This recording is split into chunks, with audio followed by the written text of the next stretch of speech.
আলোর প্রতিসরণ, তাই তো?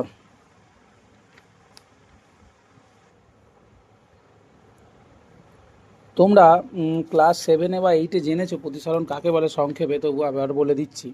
দেখো, প্রতিফলন আর প্রতিসরণের কনসেপ্টটা কি? প্রতিফলন মানে আলো কিন্তু ওইদিকে প্রবেশ করবে না, ধাক্কা লেগে ছিটকে আবার প্রথম মাধ্যমে ফিরে আসবে।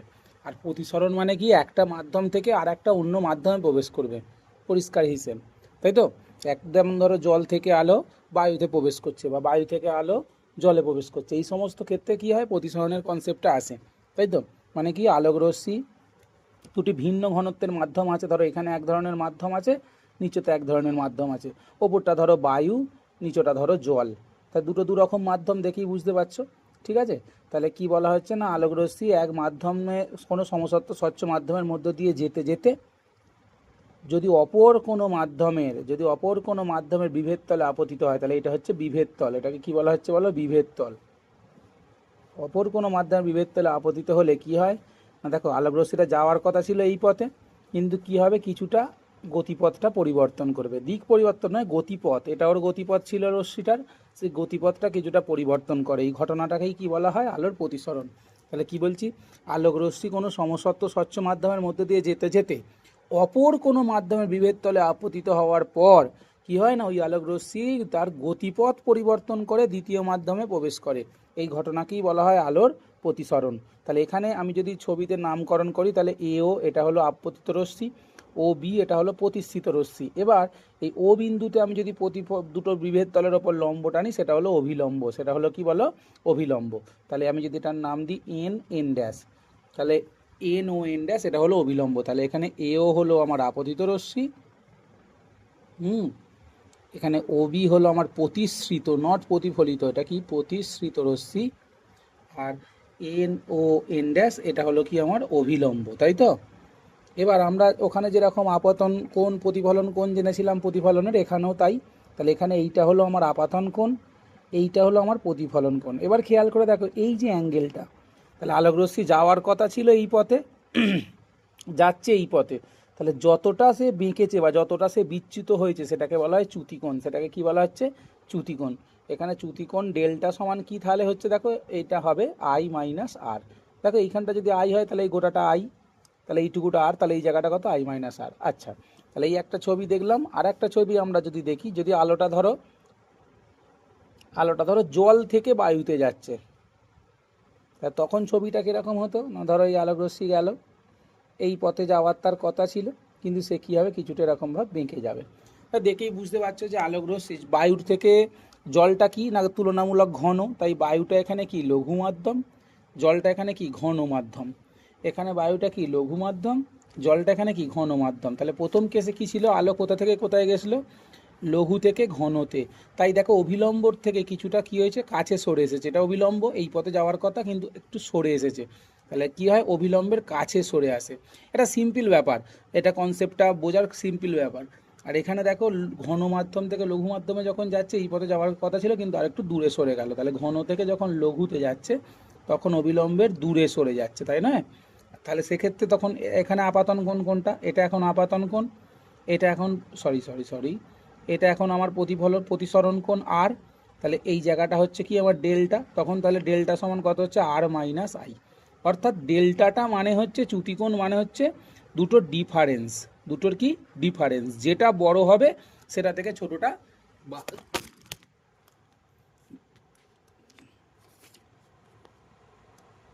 সরি তারা যা কি হলো গো?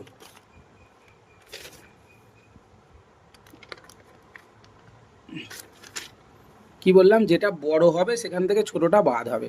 এবার কখন বড় হয় তুমি ভালো করে ভেবে দেখো, যখন লঘু থেকে ঘনতে যাবে, যখন লঘু থেকে ঘনতে আসবে, তখন দেখবে আপাতন কোণটা বড়। তখন কোনটা বড় হবে? আপাতন কোণটা বড় হবে। আপাতন কোণ বড় হবে কার থেকে? প্রতিসরণের থেকে, কারণ ওটা তো কাছে সরে আসছে। আর যখন ঘন থেকে লঘুতে যাবে তখন প্রতিফলনের প্রতিসরণ কোণটা বড় হবে কার থেকে? আপাতন কোণের থেকে। এই হচ্ছে কনসেপ্ট। এবার এটা মনে রাখার সহজ উপায় কি? ধরো তুমি আমার ঘরেতে পড়তে এসছো, ঘরেতে ধরো একজন বা দুজন বসে আছে, তুমি যেখানে খুশি ছড়িয়ে ছিটিয়ে বসলে, ঠিক তো? হ্যাঁ, এবার উল্টো কেস ভাবো, ঘরেতে ধরো 40 জন বসে আছে, তাহলে তুমি যখন আমার ঘরেতে আসবে তখন তোমাকে কি গাদাগাদি করেই বসতে হবে, একে অপরের সাথে কাছাকাছি থেকেই বসতে হবে? তাহলে সিম্পল ব্যাপার, যখন ঘনত্বটা বাড়বে বা ঘন হবে তখন তোমায় কি হতে হবে, কাছে সরে আসতে হবে অবিলম্বের। আর যখন ঘনত্ব বেশি হবে তখন যখন ঘনত্ব কম হবে তখন তুমি ছড়িয়ে ছিটিয়ে থাকতে পারবে, সিম্পল ব্যাপার। আচ্ছা, এবার এখান থেকে যেটা সব থেকে গুরুত্বপূর্ণ সেটা হলো প্রতিফলনের সূত্র। দেখো প্রতিসরণের সূত্র, প্রতিসরণেরও দুদফা সূত্র আছে। প্রথম সূত্র কি না, ফার্স্ট সূত্রটা প্রতিফলনের সূত্রের মতো অনেকটা সেম।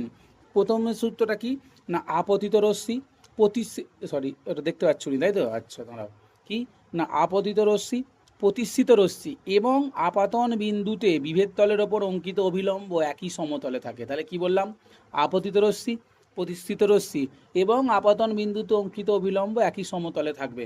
এটার কনসেপ্টটা কি না, ধরো এই খাতার বরাবর যদি আপতিত রশ্মিটা যায়, ঠিক এই খাতা বরাবরই প্রতিষ্ঠিত রশ্মিটা যাবে, আর অবিলম্বটা ঠিক খাতা বরাবরই টানা হবে। কখনো এরকম হবে না যে আপতিত রশ্মিটা এইভাবে গেল, হ্যাঁ, আর প্রতিষ্ঠিত রশ্মিটা এইভাবে বেরিয়ে গেল ওপর দিক দিয়ে, আর অবিলম্বটা আমার এইভাবে ওপর দিকে উঠে গেল, এটা কোনোদিনও হবে না, একই সমতলে থাকবে। 2 নম্বর সূত্র, সেটা হচ্ছে খুব ভাইটাল সূত্র, সেটাই হচ্ছে স্নেলের সূত্র। স্নেলের সূত্রটা কি, স্নেলের সূত্রটাই হচ্ছে খুব ইম্পর্টেন্ট, ঠিক আছে তোমাদের জন্য। 2 নম্বর সূত্রটা কি বলছে, যদি আলোর বর্ণ, হ্যাঁ, যদি আলোর বর্ণ এবং মাধ্যমদ্বয়ের প্রকৃতি যদি একই থাকে, মানে কি, পরে আসছি, আগে কনসেপ্টটা আগে শুনে নাও কি বলছি। যদি আলোর বর্ণ এবং মাধ্যমদ্বয়ের প্রকৃতি যদি একই থাকে, তাহলে আলোর প্রতিসরণের ক্ষেত্রে আপাতন কোণের সাইন এবং প্রতিসরণ কোণের সাইনের অনুপাত ধ্রুবক হয়। প্রতিসরণ কোণের সাইনের অনুপাত কি হয়, ধ্রুবক। সেই ধ্রুবকটাকেই মিউ দিয়ে লেখা হয়। কি দিয়ে লেখা হয়, মিউ। এই মিউটাকেই বলা হয় প্রথম মাধ্যম সাপেক্ষে দ্বিতীয় মাধ্যমের আপেক্ষিক প্রতিসারাঙ্ক। হয়েছে? তাহলে কি বললাম, আবার বলছি, এখানে তার মানে এই মিউ বা ধ্রুবকটা কার কার ওপর নির্ভর করছে? 1 নম্বর নির্ভর করছে আলোর বর্ণের ওপর, আর 2 নম্বর কার ওপর, মাধ্যমদ্বয়ের প্রকৃতির ওপর। হয়েছে? ধরো আমি একটা এখানে ধরো ছবি আঁকছি, ধরো আমি এখানে এই ধরো বায়ু থেকে জলে আসছে সেরকমই একটা ধরো ছবি আঁকলাম। তাহলে এই ধরো আসছে আলোক রশ্মি, এসে তোমার আপতিত হলো, আপতিত হয়ে কি হবে না যাবার কথা ছিল এই পথে, যেহেতু জল তাই ঘন কিছুটা কাছে সরে আসবে। তাহলে এক্ষেত্রে আপাতন কোণ কোনটা, এইটা, প্রতিসরণ কোণ কোনটা, এইটা। তাহলে এক্ষেত্রে স্নেলের সূত্র মিউ কি বলছে, এক্ষেত্রে তাহলে এই যে বায়ু সাপেক্ষে জলের প্রতিসারাঙ্ক, কিভাবে বলতে হবে এটাকে, বায়ু সাপেক্ষে জলের প্রতিসারাঙ্ক। এই যে বায়ু থেকে আলো জলে, বায়ু থেকে আলো জলে, তাই বায়ু সাপেক্ষে জলের প্রতিসারাঙ্ক, বুঝতে পারছো কথাটা? সেটা সমান কি লিখবো, সাইন আই বাই সাইন আর। এই সাইন কস ট্যান এগুলো আমরা ক্লাসে বলবো, ঠিক আছে, তোমাদের আছে সিলেবাসে ত্রিকোণমিতিতে। এই যে মিউটা, এটা কার ওপর নির্ভর করছে, মাধ্যমের প্রকৃতির ওপর। মানে কি, ধরো এখানে আমি বায়ু আর জল নিয়েছি, যদি এখানে আমি বায়ু আর কাঁচ নিতাম তাহলে এই মানটা কিন্তু আলাদা হতো, সাইন আই বাই সাইন আরের মানটা আলাদা হতো। আবার ধরো আমি কাঁচ আর জল যদি নিতাম তখনও কিন্তু এই সাইন আই বাই সাইন আরের মানটা কিন্তু আলাদা হতো। এটাই বলতে চাইছে। তাহলে স্নেলের সূত্রটা কি, সূত্রটা জেনে নাও, এখান থেকে প্রচুর প্রশ্ন পড়বে। এই স্নেলের সূত্র থেকে অনেক শর্ট কোশ্চেন আছে। তাহলে দেখো স্নেলের সূত্রটা তাহলে কি বলা হচ্ছে বলো, যে মাধ্যমে আলোর বর্ণ, তাই তো, আলোর বর্ণ এবং মাধ্যমের দ্বয়ের প্রকৃতি যদি একই থাকে, তাহলে আলোর প্রতিসরণের ক্ষেত্রে কি বলবে না, সাইন আই এবং মানে আপাতন কোণের সাইন এবং প্রতিসরণ কোণের সাইনের অনুপাত সর্বদা ধ্রুবক হবে। এবং সেই ধ্রুবকটাকে কি দিয়ে লেখা হয়, মিউ দিয়ে লেখা হয়। দেখো এম লিখতে গিয়ে ইউর মতো করে দিয়েছি, মিউ। এই মিউকেই কি বলা হয়, প্রথম মাধ্যম সাপেক্ষে দ্বিতীয় মাধ্যমের আপেক্ষিক প্রতিসারাঙ্ক। ব্যাস এইটুকু মাথাতে ঢুকেছে। এবার আমরা প্রতিসারাঙ্ক থেকে অনেক কোয়েশ্চেন আছে, সেগুলো আলোচনা করব। দেখো তার মানে প্রতিসারাঙ্ক হতে গেলে আমাকে কি করতে হবে না, আলোর প্রতিসরণ ঘটাতে হবে। আলোর যখনই প্রতিসরণ ঘটাবো তখনই দুটো আলাদা মাধ্যম চাই, তাই তো? তাহলে তার আগে আমরা আগে জেনে নিই পরম প্রতিসারাঙ্ক। তাহলে এখানে পরম প্রতিসারাঙ্ক বলতে কি বলছে, আলো যখন শূন্য মাধ্যম থেকে কোনো মাধ্যমে ঢুকবে, শূন্য মাধ্যম থেকে কোনো মাধ্যমে ঢুকবে, সেখান থেকে যে মিউটা হবে সেটাই হচ্ছে পরম প্রতিসারাঙ্ক। বোঝা গেল, হ্যাঁ কি না? তার মানে কি শূন্য মাধ্যম সাপেক্ষে, কি বলবো, শূন্য মাধ্যম সাপেক্ষে কোনো মাধ্যমের প্রতিসারাঙ্ক কি, পরম প্রতিসারাঙ্ক বলবো। হ্যাঁ, শূন্য মাধ্যম বা বায়ু মাধ্যম আমরা বলতে পারি, হয়েছে। এবার এই পরম প্রতিসারাঙ্কের সঙ্গে আমরা অন্যভাবেও দিতে পারি, যে কোনো মাধ্যমে আলোর বেগ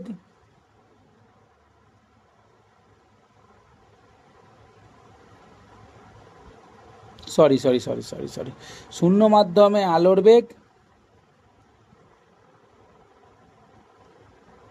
আলোর বেগ বাই ওই মাধ্যমে আলোর বেগ, এটা হচ্ছে পরম প্রতিসরাঙ্কের সংখ্যা, যদি মিউ সমান সি বাই ভি। মনে রাখবে, ধরো অনেক সময় পরীক্ষায় প্রশ্ন পড়ে যে কোনো মাধ্যমের প্রতিসারাঙ্ক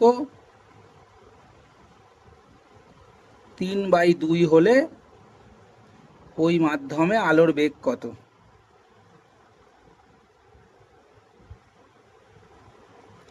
ধরো এরকম প্রশ্ন দিল, এই যে প্রতিসারাঙ্ক বলতে কিন্তু পরম প্রতিসারাঙ্ক বলছে, ঠিক আছে।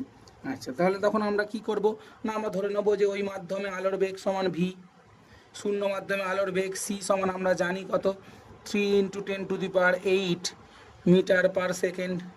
হ্যাঁ, আর এখানে তো মিউ তোমার দেয়াই আছে কত, 3/2, তাহলে সূত্র পেলে দেবে মিউ সমান সি বাই ভি, তাহলে বা ভি সমান সি বাই মিউ, ব্যাস বসিয়ে দাও, পুট করে দাও, 3 × 10⁸ আর মিউয়ের জায়গায় 3/2, তাহলে 3 × 10⁸ গুণ দিলে এটা 2 এর 3, 3 3 কেটে যাচ্ছে, তাহলে কত হচ্ছে 2 × 10⁸। তাহলে অতএব ওই মাধ্যমে আলোর বেগ কত হয়ে গেল, 2 × 10⁸ মিটার পার সেকেন্ড। এই ধরনের কোয়েশ্চেন আসতে পারে। আচ্ছা, তাহলে পরম প্রতিসারাঙ্ক গেল। ধরো আর কি প্রশ্ন আসতে পারে, খুব ইম্পর্টেন্ট, এবার আমরা জানবো আপেক্ষিক প্রতিসারাঙ্ক।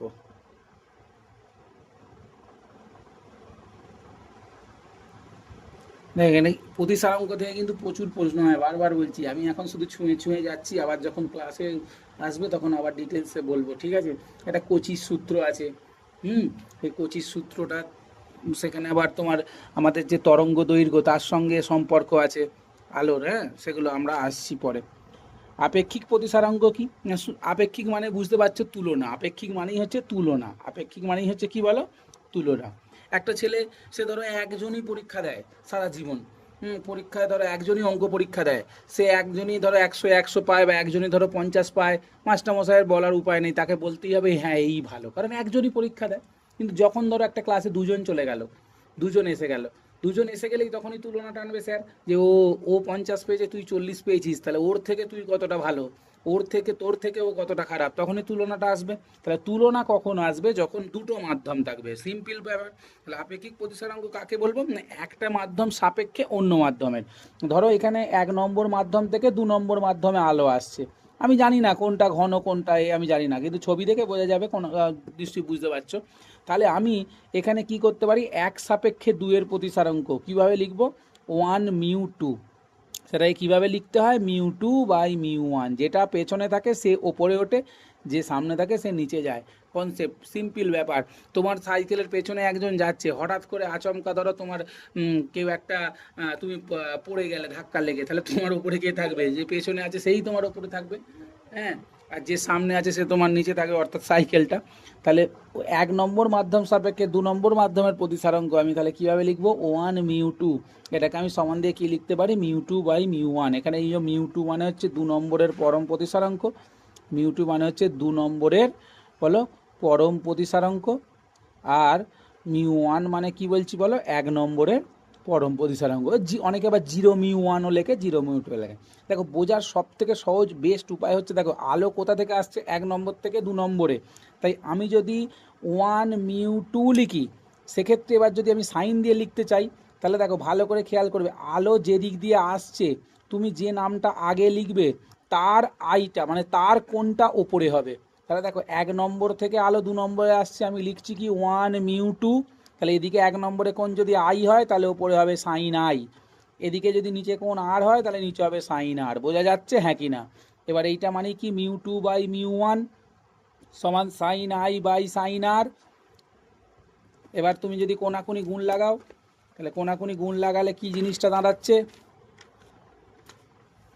কোনাকুনি গুণ লাগালে কি জিনিসটা দাঁড়াচ্ছে, মিউ ওয়ান সাইন আই সমান মিউ টু সাইন আর, তাই তো? এগুলো একটু মনে রাখতে হবে, তাহলে এটা হলো একটু মনে রাখতে হবে। এবার স্যার কি কোয়েশ্চেন আসবে, এত বকলেন, কোয়েশ্চেন কি আসবে বলুন। ধরো পরীক্ষায় প্রশ্ন বললো যে বায়ুর পরম প্রতিসারাঙ্ক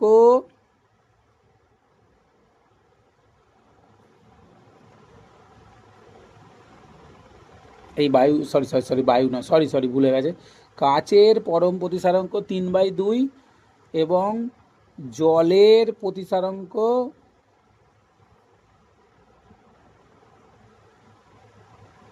4/3 হলে কাচ সাপেক্ষে জলের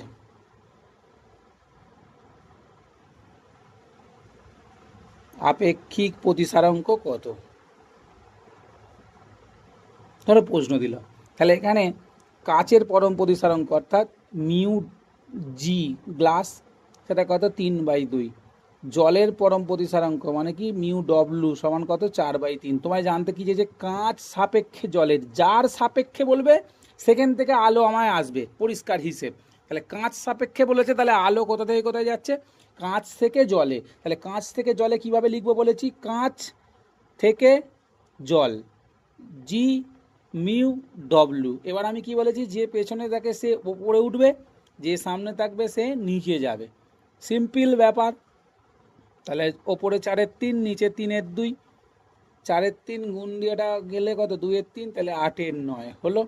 তাহলে কাঁচ সাপেক্ষে জলের প্রতিসারাঙ্ক কত 8/9। তাহলে এই ধরনের কোয়েশ্চেন কিন্তু এখান থেকে আসবে। তাহলে প্রতিসারাঙ্কের কনসেপ্টটা বোঝা যাচ্ছে না, যায়নি বলো?